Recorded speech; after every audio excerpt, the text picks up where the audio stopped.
Você já chegou na escola animado com aquela fé acesa e em menos de uma hora sentiu tudo esfriando? Já tentou falar sobre Deus com um colega e recebeu aquele olhar de lado, aquela risada baixinha, aquele silêncio constrangedor que dói mais que qualquer xingamento?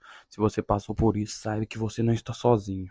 E mais importante do que isso, você não está errado. Segundo uma pesquisa do Instituto Datafolha, mais de 50% dos jovens cristãos brasileiros entre 15 e 24 anos relatam sentir dificuldade em expressar sua fé em ambientes públicos como a escola. 50%. Isso significa que em cada sala de aula, com 30 alunos, pelo menos 15 estão travando essa mesma batalha silenciosa que você trava todo dia. E sabe o que é mais curioso? A escola é exatamente o lugar onde sua fé mais precisa ser testada para se tornar forte de verdade. Não é na igreja rodeada de pessoas que pensam igual a você que a fé cresce de verdade. É lá fora, no corredor barulhento, na aula de filosofia, na mesa de almoço com aquele colega que questiona tudo. Nesse vídeo, vou te mostrar o que realmente acontece com jovens cristãos dentro da escola, porque sua fé parece enfraquecer nesses momentos, quais erros estão te sabotando sem você perceber e principalmente como virar esse jogo de vez. Fica até o final porque o último tópico tem histórias que vão te surpreender de verdade. E antes de continuar, se esse tema já tocou seu coração, deixa o like agora. Capítulo 1. A opressão que ninguém te conta. O que realmente acontece com jovens cristãos na escola? Existe uma pressão dentro da escola que ninguém ensina a lidar. Ela vem, ela não vem como aviso. Ela não chega gritando. Ela aparece de mansinho, quase invisível, e vai moldando o seu comportamento sem perceber. É a pressão de pertencer. O ser humano foi criado para viver em comunidade. Isso não é fraqueza, é biologia. Nosso cérebro literalmente processa a rejeição social da mesma forma que processa dor física. Um estudo da Universidade de Michigan comprovou isso. Ser excluído de um grupo ativa as mesmas regiões cerebrais que uma pancada no joelho.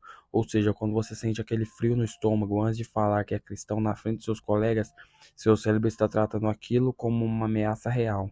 E ele vai fazer tudo para te proteger, inclusive te fazer calar a boca.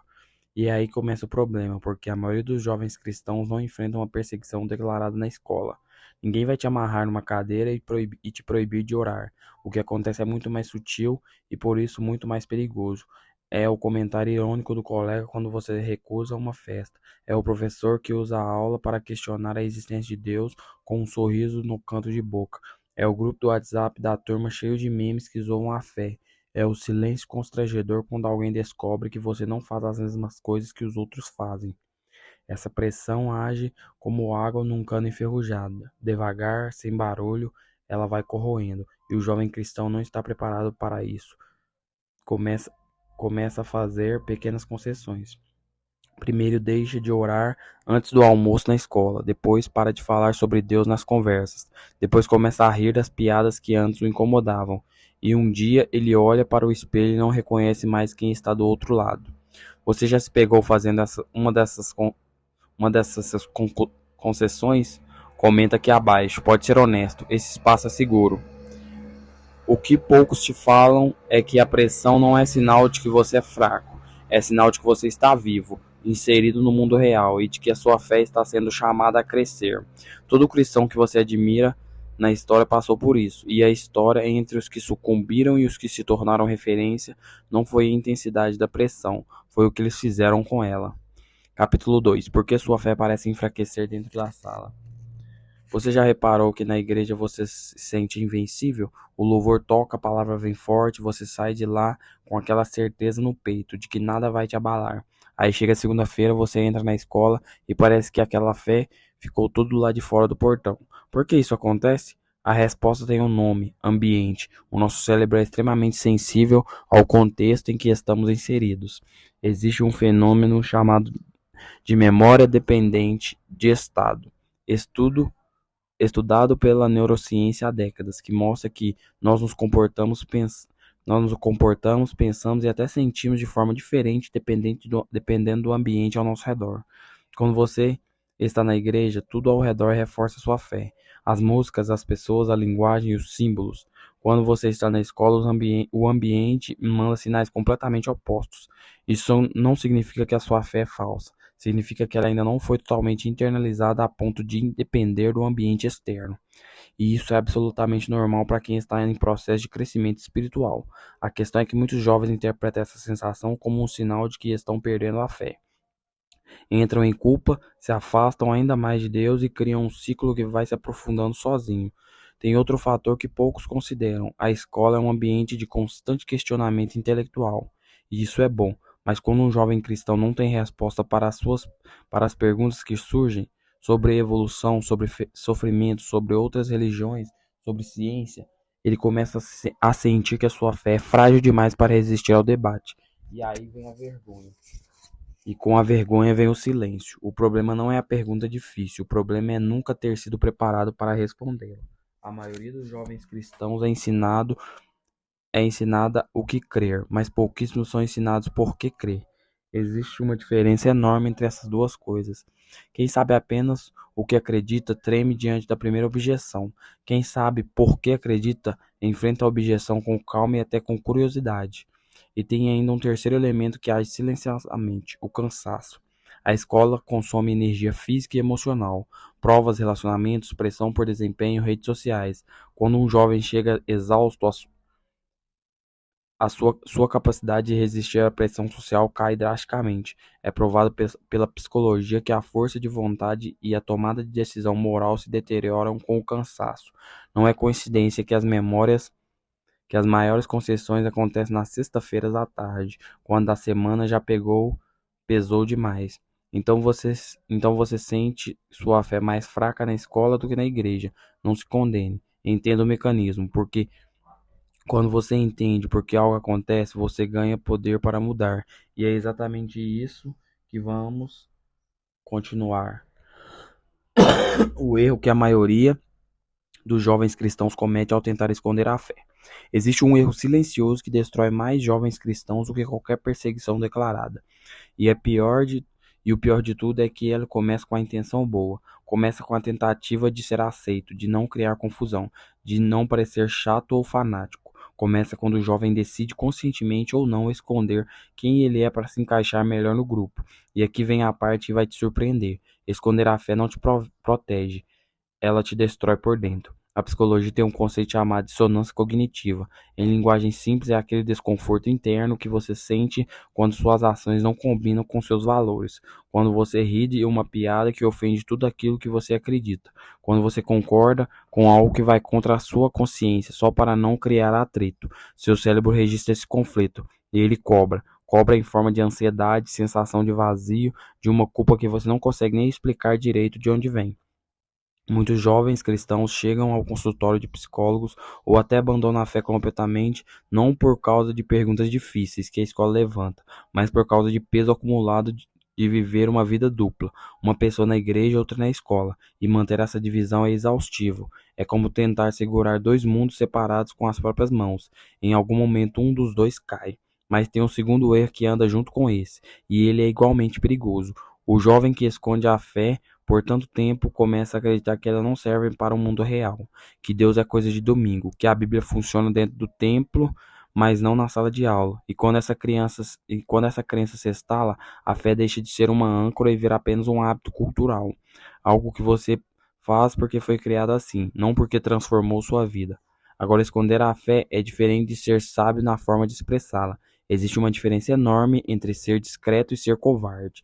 Ser discreto é entender o momento certo de falar, é construir relacionamentos antes de pregar, é deixar sua vida falar antes da sua boca. Isso é inteligência. Isso é o que a própria Bíblia chama de ser sábio como a serpente. Já ser covarde é negar quem você é quando alguém pergunta diretamente. É gargalhar de algo que te machuca por dentro só para não se diferenciar da turma. Isso não é sabedoria, é traição a si mesmo. E sabe o que é irônico? Os próprios colegas que parecem não se importar com a fé percebem essa incoerência. Jovens são extremamente sensíveis à autenticidade. Eles podem não gostar do que você acredita, mas eles respeitam quem tem coragem de ser quem é. O jovem cristão que tenta se camuflar muitas vezes perde os dois lados. Não é aceito pelo grupo secular porque eles sentem que algo não bate e perde a paz interior porque sabe que está se traindo. A pergunta que fica é: vale a pena o preço que você está pagando para ser aceito por pessoas que nem sabem quem você realmente é? Como Jesus se comportou em ambientes hostis. O que isso o que isso muda? Se existe alguém que entende o que é viver cercado de pessoas que não compartilham de sua fé, esse alguém é Jesus. E antes que você pense que eu estou prestes a te dar uma resposta religiosa genérica do tipo, ora mais e confie em Deus, quero que você preste atenção em algo que a maioria das pessoas nunca parou para analisar de verdade. A estratégia concreta que Jesus usou para se mover em ambientes hostis. Porque Jesus não viveu dentro de uma bolha religiosa. Ele não passou os seus 3 anos de ministério cercado apenas por pessoas que concordavam com ele. Pelo contrário, ele entrava em casas de cobradores de impostos, considerados traidores do povo. Ele conversava com os samaritanos, grupo que os judeus desprezavam.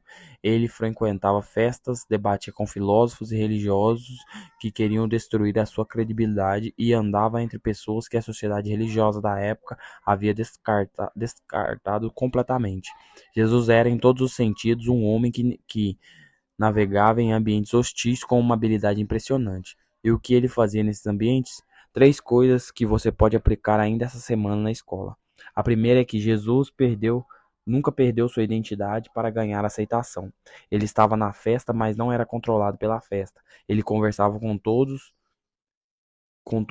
que a maioria evitava, mas não adotava os valores de quem todos evitavam. Havia uma firmeza nele que não era arrogância, era clareza. Ele sabia exatamente quem era, independente de onde estava. E essa clareza de identidade é tão poderosa que as pessoas ao redor percebiam. Até os seus inimigos diziam: esse homem fala com autoridade. A autoridade não vem de volume de voz, vem de saber quem você é. A segunda coisa que Jesus fazia era fazer perguntas em vez de dar sermões. Repare que nos evangelhos Jesus responde perguntas com perguntas, com uma frequência impressionante. Quando os fariseus tentavam pegá-lo numa armadilha intelectual, ele não entrava em pânico nem saía pregando por meia hora. Ele desenvolvia uma pergunta que fazia o interlocutor pensar. Isso é genial, porque você não precisa ter todas as respostas para ser um cristão respeitado na escola.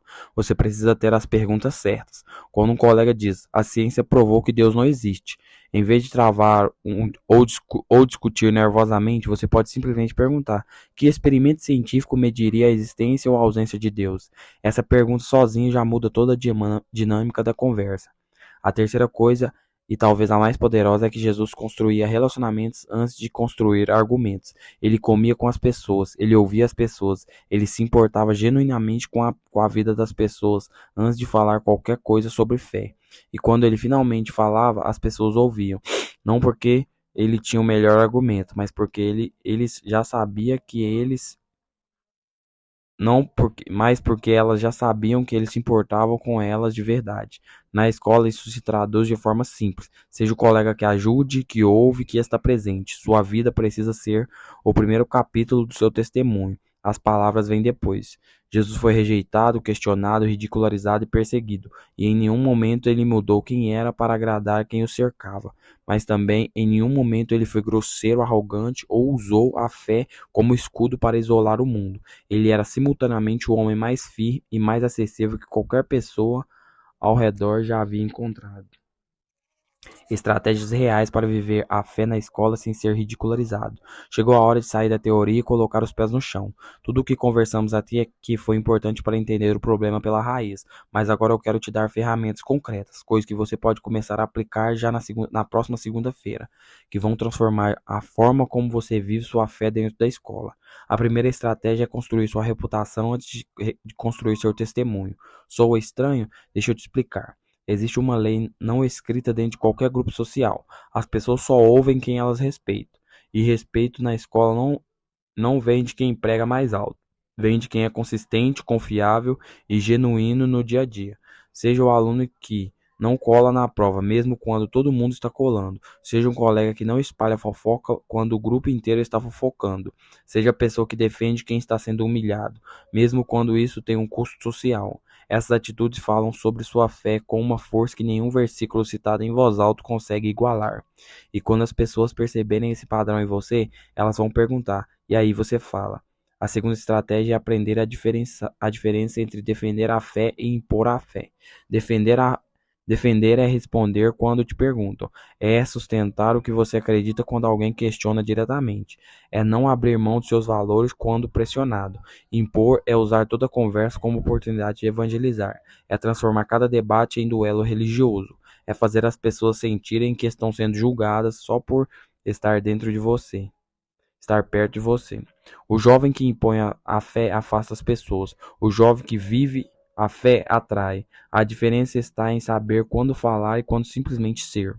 A terceira estratégia é investir em aprofundamento intelectual da sua fé. Isso significa ler, estudar, buscar resposta para as perguntas difíceis antes que elas te peguem de surpresa. Existe um campo chamado apologética cristã que é exatamente isso: o estudo das bases racionais e filosóficas da fé cristã. Nomes como C.S. Lewis, Ravi Zacharias e William Lane Craig dedicaram a vida inteira a responder às objeções mais complexas contra o cristianismo com um rigor intelectual impressionante. Você não precisa virar filósofo, mas precisa saber o suficiente para não travar quando alguém levantar uma objeção razoável. Conhecimento é confiança, e confiança elimina a vergonha. A quarta estratégia é encontrar pelo menos um outro cristão na escola e construir uma aliança. Isso não é fraqueza, é sabedoria. A Bíblia já dizia que uma corda de 3 fios não se rompe facilmente. Quando você tem alguém que compartilha dos seus valores dentro do mesmo ambiente, a pressão social perde força. Vocês se lembram um ao outro de quem são, se sustentam nos momentos difíceis e criam juntos uma presença que é muito mais visível e respeitada do que cada um sozinho tentaria ser. A quinta estratégia, e talvez a mais contraintuitiva de todas, é parar de tentar agradar todo mundo. Isso parece óbvio quando falado assim, mas na prática é muito mais difícil do que parece. O desejo de aprovação é um dos impulsos mais poderosos da psicologia humana, mas existe uma verdade libertadora que que você precisa internalizar. Você nunca vai agradar todo mundo, nunca. E tentar fazer isso não é só impossível, como é exaustivo e te faz perder sua essência no processo. Quando você para de buscar a aprovação de todos e começa a buscar consistência com seus próprios valores, algo surpreendente acontece. As pessoas certas começam a se aproximar, porque a autenticidade atrai a autenticidade. A escola não precisa ser um campo de batalha, onde você entra com medo todo dia. Ela pode ser o lugar onde sua fé se fortalece, onde seu caráter é moldado e onde sua história começa a ser escrita. Mas isso depende de escolhas conscientes, e você acabou de receber as ferramentas para começar a fazê-las.